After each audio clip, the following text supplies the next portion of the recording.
பேராசிரியர் ராம ஸ்ரீனிவாசன்.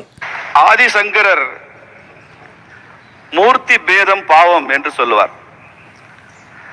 சிவன் தான் உயர்ந்தவன் என்றோ நாராயணன் தான் உயர்ந்தவன் என்றோ பேசுவது, மூர்த்திகளுக்குள் பேதப்படுத்தி பேசுவதை பாவம் என்று சொன்னவர் ஆதிசங்கரர். அதை போல பாரதிய ஜனதா கட்சி நம்புகிற அடிப்படை கொள்கை ஜாதி துவேஷம் பாவம் என்பது பாரதிய ஜனதா கட்சியினுடைய கொள்கை. மற்ற கட்சிகளுக்கும் பாரதிய ஜனதா கட்சிக்கும் அடிப்படையில் வேறுபாடு உண்டு. அது திராவிட கட்சிகளோ கம்யூனிஸ்ட் இயக்கமோ காங்கிரஸ் மாதிரியான தேசியம் பேசிய கட்சிகளோ ஜாதிகள் இல்லாத ஒரு சமுதாயம் இருக்க வேண்டும் என்பதைத்தான் அவர்கள் கொள்கையாக சொல்லுவார்கள். காஸ்ட்லெஸ் சொசைட்டி என்று சொல்வார்கள்.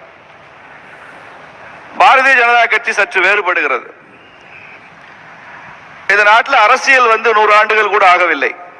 சரியா சொன்னா 75 ஆண்டுகள் ஆகிறது. அதற்கு முன்னால சுதந்திர போராட்டத்தை கணக்கில் எடுத்துக்கொண்டால் இன்னொரு 100 வருஷம் சேர்த்துக்கிட்டா கூட ஒரு 150 வருஷத்துக்கு மேல அரசியலுக்கு வரலாறு இல்லை இந்தியாவில். ஆனால் இந்த நாட்டில் ஜாதிய சமுதாயங்கள் 5000 ஆண்டுகளுக்கு மேலாக இருந்து கொண்டிருக்கிறது. 5000 ஆண்டுகளுக்கு மேலாக இருக்கிற ஒரு சோசியல் இன்ஸ்டிடியூஷனை வெறும் 150 ஆண்டுகள் கூட இல்லாத ஒரு அரசமைப்பு அதை கூடாது, ஒழித்துவிட வேண்டும் என்பது ஆணவம். இட்ஸ் an arrogance என்று நான் நம்புகிறேன். அதற்கான உரிமை எந்த அரசியலுக்கும் இல்லை. அதனால பாரதிய ஜனதா கட்சியினுடைய நோக்கம், லட்சியம், கொள்கை எல்லாம் என்னன்னா ஜாதியே கூடாது என்பதல்ல, ஜாதிகளுக்குள் பேதம் கூடாது, துவேஷம் கூடாது என்பதுதான் பாரதிய ஜனதா கட்சியினுடைய கொள்கை. ஜாதிங்கிறது ஒரு சோசியல் இன்ஸ்டிடியூஷன், ஒரு ஃபேமிலிக்குள்ள நடக்கிற உறவுகள், சம்பிரதாயங்கள், சடங்குகள், அவங்களுக்கு என்று இருக்கிற வாழ்க்கை முறைகள் சம்பந்தமானது. அதெல்லாம் அரசியல் சென்று நுழைவதற்கு இடமே இல்லை என்று நம்புகிறோம். இதுல எங்கே பிரச்சனை வருகிறதுனா,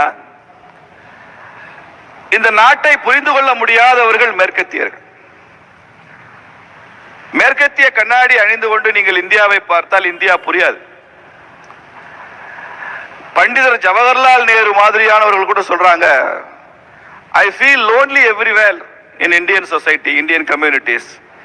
That may be because of my education and upbringing அப்படின்னு நேரு சொல்றார். நான் படித்த படிப்புனாலையும் என் வளர்ப்புனாலையும் நான் இந்தியாவில் எங்கே இருந்தாலும் நான் தனியாக இருப்பதாக தான் உணர்கிறேன். அந்த அளவுக்கு இண்டிவிஜுவலிசம் வெஸ்டர்ன் சொசைட்டியில் அதிகம். நம்ம நாட்டில் ஒரு தனி மனுஷன் என்பதே கிடையாது என்று சொல்லுவோம். எல்லாமே சமுதாயம் தான். இங்கே தனி மனிதன் என்று ஒருவன் இந்திய சமூக அமைப்பில் கிடையவே கிடையாது. அதனால இந்தியாவில் எப்போதும் ஜாதிகள் இருந்து கொண்டுதான் இருக்கும். எந்த அளவு அந்த ஜாதியை ஒழிக்க நினைக்கிறோமோ, நசுக்க நினைக்கிறோமோ, அது வேறு வேறு வடிவங்கள்ல வேலை செய்து கொண்டே இருக்குமே தவிர அதை முற்றிலுமாக வேரோடு பறித்து விட்டோம் என்று செய்யவே முடியாது. இது அதிகமாக வெள்ளக்காரனுக்கு தெரியாது. நம்ம நாட்டிலேயே கூட ஆங்கிலம் படிச்சவங்களுக்கு இது புரியவே புரியாது. இங்கிலீஷ் படிச்சு விட்டான்னா அதுக்கப்புறம் அவனுக்கு இந்தியா புரியாது. நேரு கூட ஏன் இந்தியா புரியலன்னா, he discovered India from the west. மேல மேற்கத்திய நாட்டில இருந்து அவர் டிஸ்கவரி பண்ணதுனால அவருக்கு அது புரியல. ஆனால் இந்த ஜாதியில பிரச்சனை இருக்கு. எங்கே பிரச்சனை இருக்கிறதுனா, ஜாதியில பேதம் பார்க்கும் போது பிரச்சனை இருக்கு. ஜாதிக்குள்ள தீண்டாமை வரும்போது பிரச்சனை இருக்கு. என் ஜாதி உயர்ந்தது, இன்னொரு சமூகம் தாழ்ந்தது என்று நினைக்கிற அந்த எண்ணத்துல பிரச்சனை இருக்கு. அதனால இந்த சமுதாயத்தில் குழப்பங்கள், பிளவுகள், நல்லிணக்கம் சிதைந்து வருகிற நிலைமை, இதெல்லாம் நாம் வரலாற்றில் பார்க்கிறோம். இதை ஒரு வாய்ப்பாக பயன்படுத்தி இந்த நாட்டை துண்டு துண்டாக சிதறடித்து விட வேண்டும் என்கிற ஒரு கூட்டம், பிரிவினை பேசுகிற ஒரு கூட்டம், இந்த பிளவையும் இந்த தீண்டாமையும் இந்த ஏற்றத்தாழ்வையும் பயன்படுத்தி இந்த நாட்டில் ஒரு பெரிய அரசியலை 100 வருஷமாக செய்து கொண்டிருக்கிறார்கள் என்பதுதான் இந்த நாட்டோட பெரிய துரதிருஷ்டம். அதுதான் அடிப்படையே. இல்லைன்னா ஜாதிங்கிறது it's not a political institution, it's a cultural institution. இது ஒரு கலாச்சார நிறுவனம், இது பண்பாட்டு சாதனம், இட்ஸ் கல்ச்சரல் டூல். ஜாதிங்கிறது இதுக்கும் அரசியலுக்கு சம்பந்தமே இருக்கக்கூடாது. காஞ்சி பரமாச்சாரியார்கிட்ட ஒருத்தர் போய் கேட்கிறார், மகா பெரியவர்கிட்ட, இந்த ஜாதிகள்லாம் இப்படி நாடு முழுக்க சமுதாயத்தில் இவ்வளவு இருக்கே, இதனுடைய ரெலவன்ஸ் என்னன்னு கேட்கிறார்.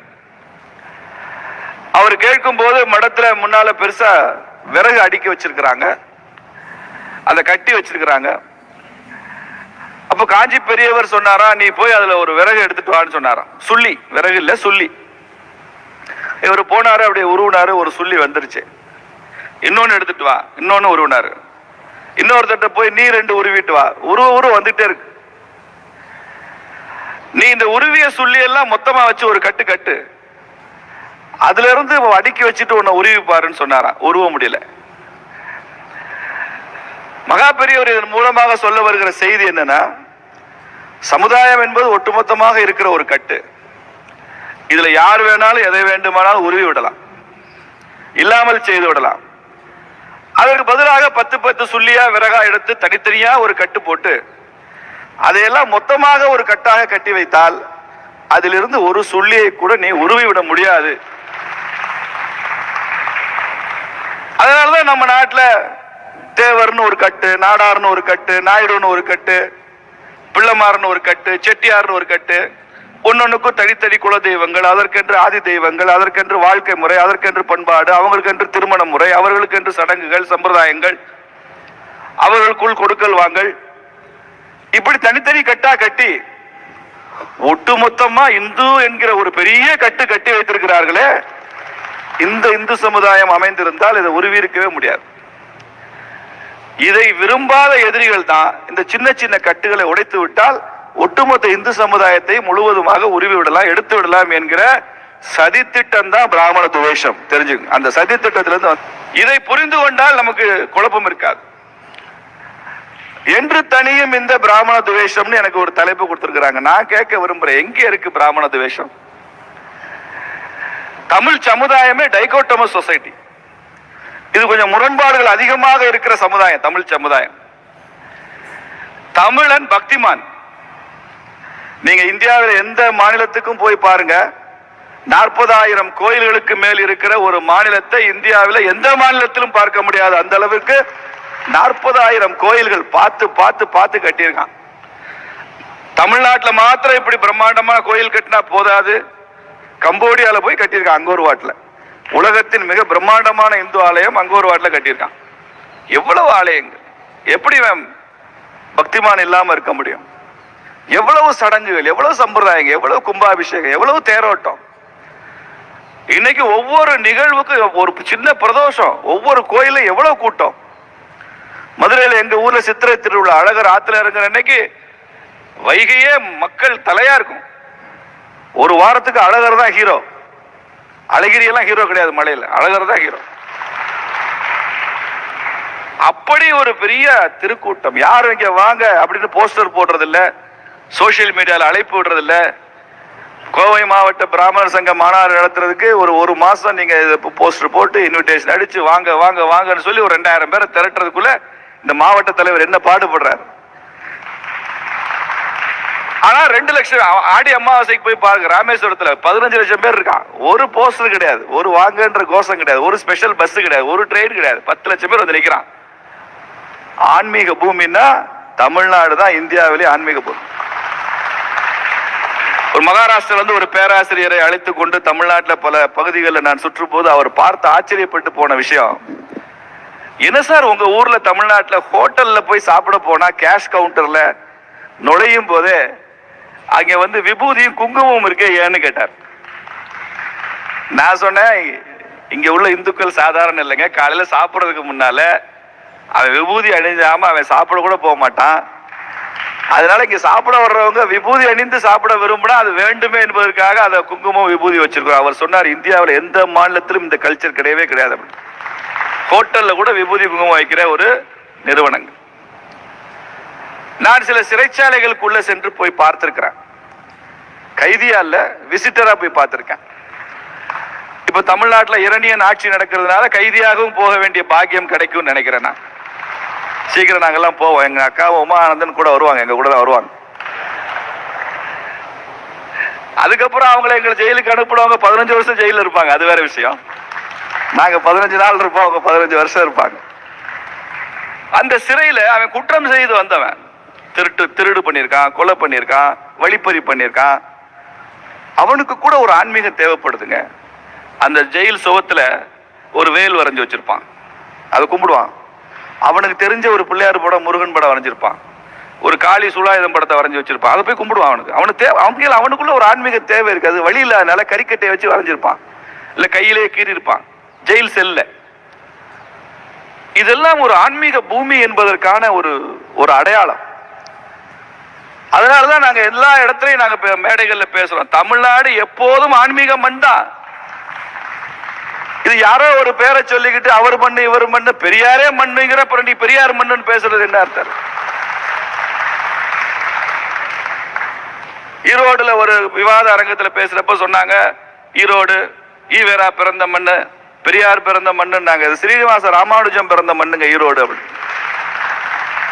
நீங்க ஈரோட்ல உள்ள வீடுகளுக்கு எல்லாம் போய் பாருங்க, ராமசாமி படம் இருக்கும், ராமசாமி படம் எந்த வீட்டுல இருக்காது. அப்படி அந்த அளவுக்கு ஆன்மீகம் இருக்கு. ஆனா தமிழ் அரசியல் நாத்திகத்தை பேசுகிற அரசியல். உங்களுக்கு நான் இது ஏன் டைகோட்டமின்னு சொல்றேன், தமிழ் சமுதாயம் ஆன்மீகமயமானது, தமிழ் அரசியல் நாத்திகம் பேசுகிற அரசியல்.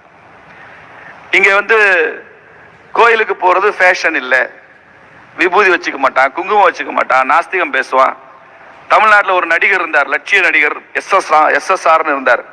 அவர் ஏன் லட்சிய நடிகர்? புராண படங்கள்ல கடவுள் வேடமெல்லாம் அணிந்து நான் நடிக்க மாட்டேன், நான் நாஸ்திகன்னு சொல்லிட்டார் அவர். அதனால அவர் லட்சிய நடிகரான். இப்படி தமிழ் அரசியல் இருக்கே, இது நாத்திகம் பேசும். அவங்க வீட்டுக்காரமெல்லாம் கோயில் கோயிலா போவாங்க, அது வேற விஷயம். தமிழ் அரசியல்வாதிகள் நாத்திகம் பேசுகிற அரசியல். இந்த முரண்பாடு தமிழக அரசியல் இருக்கு. அதே மாதிரி Tamil Nadu it's essentially a multilingual society. ஒரு பன்மொழி சமுதாயம். தமிழ் சமுதாயம் என்பதே ஒரு பன்மொழி சமுதாயம். தமிழ்நாட்டில் அதிக எண்ணிக்கையில் தெலுங்கு பேசுறவங்க இருக்காங்க, கன்னடம் பேசுறவங்க இருக்காங்க, உருது பேசுற முஸ்லீம்கள் இருக்காங்க, சௌராஷ்டிரா பேசுறவங்க நிறைய இருக்காங்க, பரமக்குடியில மதுரையில. மலையாளம் பேசுறவங்க நிறைய மேற்கு மாவட்டங்கள்ல மலையாளம் பேசுறவங்க இருக்கிறாங்க. நீங்க தேனி மாவட்டத்தில் கோம்பைன்னு ஒரு சின்ன ஊர், அங்க போய் பார்த்தீங்கன்னா ஒரு தெரு முழுக்க கன்னடம் பேசுற தெரு, ஒரு தெரு முழுக்க தெலுங்கு பேசுவாங்க, ஒரு தெரு முழுக்க தமிழ் பேசுவாங்க, இன்னொரு தெரு முழுக்க மலையாளம் பேசுவாங்க. ஒரு சின்ன ஊர்ல 4 தெரு 4 மொழி பேசுறவங்க ஒரு சின்ன ஊர்ல ஒற்றுமையா இருக்கா, நல்லிணக்கத்தோட இருக்கா, எந்த பிரச்சனையும் இல்லை அவனுக்கு. மொழி அவனுக்கு ஒரு பிரச்சனையே கிடையாது. அப்போ இது ஒரு பன்மொழி சூழல் இருக்கிற ஒரு சமுதாயத்துல தமிழ் அரசியல் இருக்கே, இது தமிழ் சாவனிஸ்டிக் பாலிடிக்ஸ். இது தமிழ் ஆதிக்க அரசியலை மையமா படுத்தி இருக்கும். தமிழ் என்ற பெயர்ல ஒரு வெறியை ஊட்டுவது, உணர்வை ஊட்டுவது இல்லை, ஒரு வெறியை ஊட்டுகிற ஒரு அரசியலை நீங்க வேற மொழியில எங்கேயுமே பார்க்க முடியாது. கேரளாவில் பார்க்க முடியாது, ஆந்திராவில் பார்க்க முடியாது, இங்க பார்க்க முடியாது. தமிழ்நாட்டில் நீங்க பார்க்கலாம். தமிழ் அரசியல் என்பது மொழியின் பேரில் வெறியூட்டுகிற வெறுப்பூட்டுகிற ஒரு அரசியல். ஆனா தமிழ் சமுதாயம் எல்லா மொழிகளையும் உள்ளடக்கி, எல்லா மக்கள் அவங்களுடைய பாரம்பரியத்தை உள்ளடக்கி வாழுகிற ஒரு சமுதாயம். அதே மாதிரி தமிழ் சமுதாயம் இருக்கு, அது தேசியத்தன்மை வாய்ந்த சமுதாயம். இது அடிப்படையில் நேஷனலிஸ்ட் ஸ்பிரிட் உள்ள ஒரு சொசைட்டி. அதுக்கு என்ன உதாரணம்? நீங்க தமிழ்நாடு ஏதோ அவர் மண்ணு இவர் மண்ணு திராவிட மாடல்லாம் இப்ப பேசுறாங்கல்ல. தமிழ்நாட்டில் 8 கோடி மக்கள் தொகையில எத்தனை பேர் கருணாநிதினு பேர் வச்சிருக்கான், எத்தனை பேர் அண்ணான்னு பேர் வச்சிருக்கான், எத்தனை பேர் வீரமணின்னு பேர் வச்சிருக்கான், எவ்வளவு பேர் ராமசாமின்னு பேர்? ராமசாமி அவன் பேர் வச்சது ராமர் சகா வச்சிருப்பான், இந்த ராமசாமிக்காக வச்சிருக்க மாட்டான். எத்தனை பேர் வச்சிருக்கான்? தமிழ்நாட்டில் எத்தனை கல்வி நிறுவனங்கள், அரசு நிறுவனங்கள் தவிர தனியார் கல்வி நிறுவனங்கள், எத்தனை கல்வி நிறுவனங்கள் அண்ணாதுரை பேர்ல இருக்கு, கருணாநிதி பேர்ல இருக்கு, ஸ்டாலின் பேர்ல இருக்கு. அப்படிலாம் இருந்தாதான் அந்த தமிழ் மண் திராவிட மாடல் மண்ணுன்னு அர்த்தம். இன்னைக்கு தமிழ்நாட்டினுடைய அதிகமான கல்வி நிறுவனங்கள் ஒரு பேர்ல இருக்குன்னா அது சுவாமி விவேகானந்தர் பேர்ல தான் இருக்கு. விவேகானந்தர் தமிழன் கிடையாது, பெங்காலி. வங்காளம் அவரை பெற்றெடுத்திருக்கலாம், ஆனால் தமிழ்நாடு தான் விவேகானந்தரை தத்தெடுத்தது. அதனால அவரை கொண்டாடுகிறது தமிழ்நாடு. நான் பழைய டைரக்டரி எல்லாம் பொழுது போகாம பார்த்து அதை பத்தி ஆய்வு செய்த காலங்கள்லாம் உண்டு. அந்த காலத்தில் லேண்ட்லைன் போன் வச்சிருக்கிறவங்க பேரு டெலிபோன் டைரக்டர் இருக்கும். முந்தைய காலத்தில் இருக்கும், இப்பெல்லாம் இல்லை. இப்ப நான் சொல்றது 15 வருஷத்துக்கு முன்னால. அதை எடுத்து பார்த்தா எந்த ஊர் தமிழ்நாட்டில் இதை எடுத்து பாருங்க, அது மதுரையா இருக்கலாம், கோயம்புத்தூரா இருக்கலாம், பொள்ளாச்சியா இருக்கலாம், திருப்பூரா இருக்கலாம். அந்த பழைய டெலிபோன் டைரக்டர் உங்க வீடுகள் இருந்தா கூட எடுத்து பாருங்க. எல்லா ஊர்லயும் வின்ற கேட்டகரி எடுத்து பாருங்க, நூற்றுக்கணக்கான விவேகானந்தர் பேர்ல போன் வச்சிருப்பாங்க, போன் இருக்கும். தமிழ்நாட்டில் விவேகானந்தர் பேர் இருக்கு, நேதாஜி பேர் இருக்கு, காமராஜர் பேர் நிறைய வச்சிருக்காங்க, காந்தி நேரு பேர் கூட நிறைய வச்சிருக்காங்க. இந்த திராவிட மாடல் பேர் எங்கேயுமே வச்சதில்லை, யாரும் பார்த்ததில்லை. ஏன்? இது தேசிய மண்ணுது, தேசிய மண்ணுது. நேதாஜி சுபாஷ் சந்திர போஸ் இந்திய தேசிய ராணுவம் அமைத்த போது அந்த இந்திய தேசிய ராணுவத்தில் INA ஆசாத் ஹிந்து ஃபவுஸ் அதுல அதிகம் பேர் கலந்து கொண்டவர்கள் தமிழர்கள். நேதாஜி ஆர்மியில் அதிகமாக கூட இருந்தவங்க தமிழர்கள். அவர் பணம் கேட்ட போதெல்லாம் அள்ளி அள்ளி கொடுத்தவங்க எல்லாம் நாட்டுக்கோட்டை நகரத்தார் செட்டியார்கள். சிங்கப்பூர்ல ஒரு மைய வங்கி ஆரம்பிக்கிறப்போ அவங்க தான் மெயின் இன்வெஸ்டர்ஸ் அந்த பேங்குக்கு, சென்ட்ரல் பேங்குக்கு. ஐயா பசும்பொன் தேவர் அவர்கள் குரலை ஏற்றுக்கொண்டு இந்திய தேசிய ராணுவத்தில் தங்களை இணைத்துக் கொண்ட இளைஞர்கள் எல்லாம் தமிழக இளைஞர்கள். நேதாஜி சொல்கிறாரு, இந்த தமிழை நான் என்ன சொன்னாலும் செய்யறானே, இவனுக்கு நான் என்ன கைமாறு செய்ய போறேன்?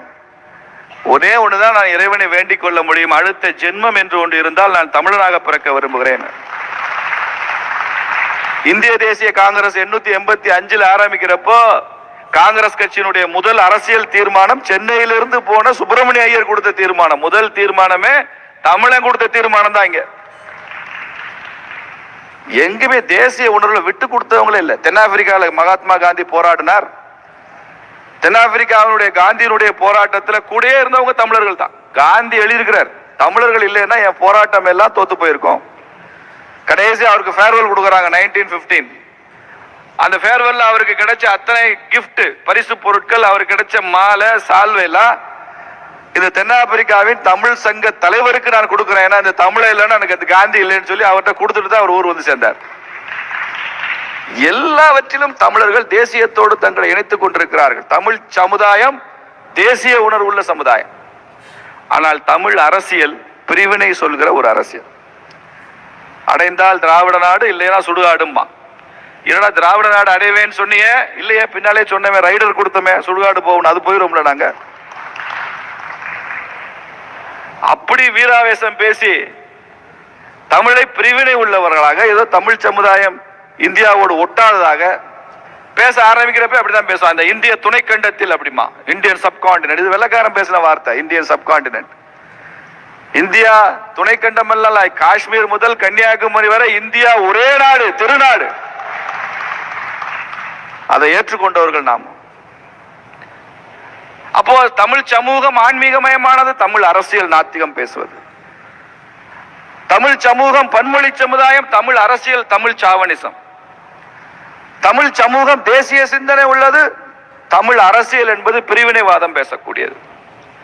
நாலாவதா முக்கியமான சொல்றேன், தமிழ் சமுதாயம் பிராமணர்களை போற்றுகிற மதிக்கிற சமுதாயம். தமிழ் அரசியல் தான் பிராமணர்கள் மீது துவேஷம் பாராட்டுகிற அரசியல். அதனால இந்த தலைப்பு பாதி தான் கரெக்ட். என்று தனியும் இந்த பிராமண துவேஷம் சொன்னா, இந்த அரசியல்ல அது என்று தனியும்னு கேட்கலாமே தவிர தமிழ் சமூகம் என்றென்றும் பிராமணர்களை பாராட்டும். இன்னைக்கு தமிழ்நாட்டில் பிராமணர்கள் இல்லாம எந்த இந்து வீட்லயும் ஒரு நல்லது நடக்காது, ஒரு கெட்டது நடக்காது. அவங்க வராம ஒண்ணும் நடக்காது. எங்க அம்மா இல்ல, இறந்துட்டாங்க. 80 வயசு ஆகி அவங்க இறந்துட்டாங்க. சின்ன வயதுல எனக்கு நல்ல ஞாபகம் இருக்கு. நான் அப்பெல்லாம் 10 வயசு இருக்கும். லக்ஷ்மணன் ஒரு ஆசிரியர் எங்க வீட்டுக்கு வந்தார். எங்க வீடு, எங்க அப்பா வியாபாரம் பண்ணுவாரு. எங்க அம்மா பெரிய, அப்பாவுக்கு உதவியாகவும் நிறைய மாடுகள்லாம் வைத்துக்கொண்டு கிராமத்து பண்ணை வீடு, ஃபார்ம் ஹவுஸ், அப்படி பெரிய உழைப்பாளி எங்க அம்மா. ஆனா அந்த லக்ஷ்மணன்கிறவர் ரொம்ப வயது முதிர்ந்தவர். அப்பயே அவர் வந்தா எங்க அம்மாவுக்கு அவ்வளோ மகிழ்ச்சி. ஏன்? எங்க அம்மாவோட ஆசிரியர், ஸ்கூல் டீச்சர் அவர். அவர் அப்பயே ஒரு 85 வயசு இருக்கும். அவர் மனைவிக்கு ஒரு 75 வயசு இருக்கும். 2 பேரும் தள்ளாடி வருவாங்க வீட்டுக்கு. எங்க அம்மா அப்படி ஒருத்தருக்கு பணிவிடை செஞ்சு நான் பார்த்ததே இல்லை. ஏன் வருவாங்க? அந்த காலத்துக்கு ஒரு ஃபேன் சுவிட்சை மட்டும் போடக்கூடாது. முந்தைய காலத்து ஃபேன் எப்படின்னா, சுவிட்ச் போட்டுட்டு ஒரு குச்சி வச்சு ஃபேனையும் தட்டி விடணும். அப்படி எங்க வீட்டில் ஒரு ஃபேன் இருக்கும். உள்ள ஒரு குச்சி விட்டு அதை சுத்தி விட்டோம்னா அப்புறம் ஓடும், அது வாட்டுக்கு. அப்புறம் நிறுத்து. சுவிட்ச் ஆஃப் பண்ணா கூட நிக்காது, அந்த ஃபேன் ஓடிட்டே இருக்கும்.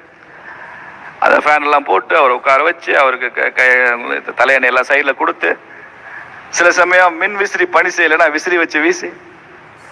ஆசிரியர் அவரு. எங்க அம்மாட்ட போனதுக்கு அப்புறம் கேட்பேன், ஏமா நீ ஒரு நாள் கூட அப்பா கூட இப்படி பணிவிடை செஞ்சு நீ பார்த்தது இல்லையே? அவரு பாவம் தள்ளாத வயதுல அவருக்கு இவ்வளவு பணிவிடை பண்றியே ஏம்மா? பிராமணர்களை மதிக்கணும்டா என்று சொல்லுவாங்க எங்க அம்மா. இது சமுதாயத்தோட இயல்பான பழக்கம். அது பிராமணர்களை மதிக்கணும். அந்த ஆசிரியர் பிராமண சமுதாயத்தை சார்ந்தவர். எங்கள் குலதெய்வம் திப்பம்மாள்னு பேரு. எங்களுக்கு ஒரு கதை இருக்கு. அது சிறுமியாக இருக்கும் போது ஸ்ரீரங்கத்துல ரங்கநாதர் மீது உள்ள பக்தியில சிறுமியாக இருக்கும்போது அந்த பெண் அந்த கோவிலுக்கு வந்ததாகவும், அந்த கோவிலே ஒரு 7-8 வயசுல வந்து அந்த சிறுமி அந்த கோவில்ல ஆலய பணிகள் செய்ததாகவும், அதை பார்த்த ஒரு ஸ்ரீரங்கத்து ஒரு ஐயங்கார், அந்த கோயில்ல பணியாற்றுகிற ஒரு பட்டாச்சாரியார், அவர் வீட்டில் எடுத்து சென்று இந்த சிறுமியை தன் மகள் போலவே வளர்த்து வந்ததாகவும், ஒரு காலகட்டத்தில் அந்த சிறுமி வயதுக்கு வரும்போது, நீ என்ன ஜாதிமா, எந்த ஊர்ல இருந்து வந்த, இவ்வளவு நாளா ஒன்னும் சொல்லல, உனக்கு நான் ஒரு மாப்பிள்ளை பார்த்து கல்யாணம் எல்லாம் பண்ணணுமே, உன்னை பத்தி தகவல் சொல்லு என்று கேட்டதாகவும், தன்னை பற்றிய தகவலை அந்த சிறுமியிடம் கேட்டதுனால அந்த சிறுமி இதற்கு மேல் நாம் இங்கே இருக்கக்கூடாது, நமது ரங்கநாதர் பக்தி பாதிக்கப்படும் என்று திருச்சியை விட்டு கிளம்பி தெற்கே மதுரை நோக்கி வந்ததாகவும் எங்கள் குலதெய்வத்தினுடைய ஸ்தல புராண கதை போகும். எங்க அப்பா அம்மா சொல்லுவாங்க, இந்த ஸ்ரீரங்கத்து ஐயங்கார்லாம் எங்கேயாவது பார்த்தா தெய்வமா கும்பிடு, நம்ம குலதெய்வத்துக்கு சோறு போட்ட குடும்பம் அவங்க அப்படின்னு சொல்லுவாங்க. இதெல்லாம் நம்ம சமுதாயத்தில் இருக்குங்க. இது நான் ஏன் தனிப்பட்ட உதாரணம் சொல்றேன், ஒவ்வொருத்தர் வீட்லையும் இது மாதிரி உதாரணங்கள் இருக்கு. பல இடங்கள்ல பிராமணர்கள் என்பவர்கள் அந்த அந்த ஊரினுடைய மிக மிக முக்கியமான respectable simple of that family, that house, that village, that district. Ramanathapuram மாவட்டத்தில் 2 ஜாதிகளுக்கு இடையே பிரச்சனை வந்தது, கலவரம் எல்லாம் வந்தது. அப்போ அமைதி பணிக்காக நாங்கள் போயிருக்கும் போது அவர் சொன்னாங்க, எங்க ஊர்ல இந்த மாதிரி கலவரம் எங்க மாவட்டத்தில் வர்றதுக்கெல்லாம் காரணம் அந்த ஐயர்கள் தாங்க அப்படின்னு சொன்னாங்க. அந்த ஊர்ல ஐயரே இல்லை. நான் சொன்னேன், நான் கேட்டேன், இந்த ஊர்ல பிராமணே இல்லை, எங்க ஐயரே இல்லைங்க, எப்படி கலவரத்துக்கு ஐயர் காரணமா இருக்க முடியும்? அந்த பெரியவர் சொன்னாரு, அவங்க இல்லாததாங்க காரணம் அப்படின்னு சொன்னாங்க. நான் சொன்னேன், ஐயா எனக்கு புரியல, புரியும்படி கொஞ்சம் விளக்கி சொல்லுங்க. அவர் சொன்னாரு, நாங்க எப்பயுமே கோவம் தாங்க, எங்களுக்கு கோவம் வந்துட்டா எங்களை கண்ட்ரோல் பண்ண முடியாது, உடனே அருவாள் எடுப்போம், கம்பு எடுப்போம், வேல் கம்பு எடுப்போம், கத்தி எடுப்போம், சண்டை போடுவோம், குத்திக்குவோம், வெட்டிக்குவோம். ஆனா அப்பெல்லாம் முன்னால 20 வருஷத்துக்கு முன்னால எங்க ஊர்ல யாரோ 1-2 பிராமணர் இருப்பாரு, அவர் வாத்தியாரா இருப்பாரு, இல்ல கோயில் பூசாரியா இருப்பாரு, இல்ல இந்த ஊர்ல போஸ்ட் மாஸ்டரா இருப்பாரு, உடனே உள்ள வருவாரு, தலையிடுவாரு. அவரை நாங்களாம் ரொம்ப மதிப்போம், ஏன்னா அவர்கிட்ட படிச்ச ஸ்டூடெண்டா இருப்போம். நாம பேர் சொல்லிட்டே அருவாளை கீழப்போடு எல்லாம் பேசி தீர்த்துக்கலாம், வெட்டினா சரியாயிருமாடா, அப்படி ஆடா இப்படி ஆடான்னு மூர்க்கத்தனமா அவர் உள்ள புகுந்து அருவாளெல்லாம் கீழே போட வச்சிருவாரு. ஐயா எங்களுக்கு தேவைங்க, கோபம் உச்சியில் ஏறும்போது ஒரு 5 நிமிஷம் பொருடான்னு சொல்றதுக்கு ஒரு ஆள் வேணுங்க, அவர் இல்லைங்க எங்களுக்கு. அதனாலதாங்க அந்த கலவரம். இப்ப எங்க ஊர்ல கலவரம் ஏன் வருதுன்னா, பொருடா பேசிக்கலாம்டா, இருடா இப்ப என்னடாச்சு அப்படி கேட்க ஆள் இருக்கல, இல்ல எல்லாம் ஊரை காலி பண்ணி போயிட்டாங்க. எல்லாரும் சென்னை பக்கம் போயிட்டாங்க, மும்பை போயிட்டாங்க, ஃபாரின் போயிட்டாங்க, எங்க ஊர்ல யாரும் இல்லை. அதுதாங்க அந்த கலவரத்துக்கே காரணம்னாரு. இதுதான் நம்ம சமுதாயம். ஊர்ல பெரியவங்க தமிழ் சமுதாயம் பேசுகிறது தான். இந்த பிராமணன் இருந்தாதான் இந்த ஜாதி கலவரம் இருக்காது என்பது தமிழ் சமுதாயம். ஆனால் இந்த பிராமணர்கள் தான் ஜாதி பிரச்சனைக்கே காரணம் என்று சொல்வது இந்த திராவிட கேவலமான அரசியல் பேசுகிறது. இது கேடுகட்ட அரசியல் பேசுகிற பேச்சு. இந்த வித்தியாசம் நீங்கள் புரிந்து கொள்ள வேண்டும் என்பதற்காக சொல்லுகிறேன். இந்த சமுதாயத்தினுடைய சிறப்பெல்லாம் நன்றாக உணர்ந்துதான் சொல்றேன். என்னடா கிணத்துல போட்ட கல்லு மாதிரி இருப்பீங்க அப்படின்னு சிலர் சொல்லுவான், நண்பர்கள் பேசிக்குவான். கிணத்துல கல்லை தூக்கி போட்டாதான் அது பாட்டுக்கு தண்ணிக்குள்ள மூழ்கிட்டு எத்தனை வருஷம் ஆனாலும் மேல வராம அப்படியே இருக்கும். பிராமின் கிணத்துல போட்ட கல்லு இல்ல, கிணத்துல போட்ட பந்து, எவ்வளவு அமுக்கினாலும் அது மேல வரும். அது அந்த பந்தை நீங்க தண்ணிக்குள்ள அமுக்கி வைக்கவே முடியாது, கையை எடுத்து அடுத்த நேரத்துல மேல வரத்தான் செய்யும். ஏனென்றால் இதற்கென்று பாரம்பரியம் இருக்கிறது, ஒரு 5000 ஆண்டு கால ஒழுக்கம் நிறைந்த வாழ்க்கை இருக்கிறது, அந்த ஆச்சாரம் இருக்கிறது, அனுஷ்டானம் இருக்கிறது, வேதங்களை காப்பாற்றிய அந்த புண்ணியம் இந்த சமுதாயத்திற்கு இருக்கிறது. இதெல்லாம் எப்படி ஒரு அரசியலும் ஒரு ஸ்டாலினும் வீரமணியும் கருணாநிதி வந்து ஒழித்து விட முடியும் என்று நான் நினைக்கவே இல்லை. 30 முக்கோடி தேவர்களும் ஒரு சமுதாயத்தின் பக்கம் இருக்கும் போது 3 பேர் திராவிட மாடல் பேசுறேன் இந்த சமுதாயத்தை ஒழித்து விட முடியும் நான் நினைக்கிறேன். அங்க வந்து பேசுகிறேன் என்று சொன்னேன்னா அதை நாம புரிந்து கொள்ள வேண்டும். நமது முன்னோர்கள் செய்த தொண்டு என்ன என்பதை புரிந்து கொள்ள வேண்டும். இன்னைக்கு தமிழ் சமுதாயத்தில் இடஒதுக்கீடு இல்லை, படிக்க வாய்ப்பு இல்லை, இதெல்லாம் நம்ம சமுதாயத்துக்கு இருக்கிற பிரச்சனை தான். ஆனால் இந்த தமிழகம் என்பதோ இந்தியா என்பதோ பறந்துபட்ட பாரதம் என்பதோ காரைக்குடி நகரத்தார் பக்கம் போகிறப்ப சொல்லுவாங்க 1000 ஜன்னல் வீடு அப்படி சொல்லுவாங்க. 1000 ஜன்னல் வீடு, அந்த வீட்டில் போனா 1000 ஜன்னல் இருக்கும். கல்வியில பிராமணர்களுக்கு உரிமை மறுக்கப்படுகிறது, வேலை வாய்ப்பில் மறுக்கப்படுகிறது, எவ்வளவு படித்தாலும் வேலை கிடைக்கவில்லைங்கிறதுலாம் இந்த 1000 ஜன்னல் வீட்டுல ஒரு 50 ஜன்னலை மூடி வச்ச மாதிரி தான் 950 ஜன்னல் நமக்கு திறந்திருக்கிறது என்பதை நாம் ஞாபகம். இங்க மேடையில அமர்ந்து சாதனை பெண்மணிகள் பல பேருக்கு விருது கொடுத்தீங்க, பாராட்டினீங்க. யாருமே இடஒதுக்கீட்டுல அவங்க இந்த தொழில் முனைவோரா முன்னேறவில்லை. இந்த மன்றத்தில் இருந்து கேள்வி கேட்கிறேன். தமிழ்நாட்டில் முறையான சமூக நீதி வரும் வரை, அந்த முறையான சமூக நீதியை வழங்குவதற்கு பாரதிய ஜனதா கட்சி தமிழகத்தில் ஆட்சிக்கு வரும் வரை பிராமண சமுதாயம் வேலை தேடுகிற சமுதாயம் இல்லாமல் வேலை கொடுக்கிற சமுதாயமாக நாம் மாறோம். கொடுக்கலாம் 10 பேருக்கு வேலை, நாம வேலை தேடணும், வேலை கொடுக்கலாம், அப்படி யோசிப்போம் நாம.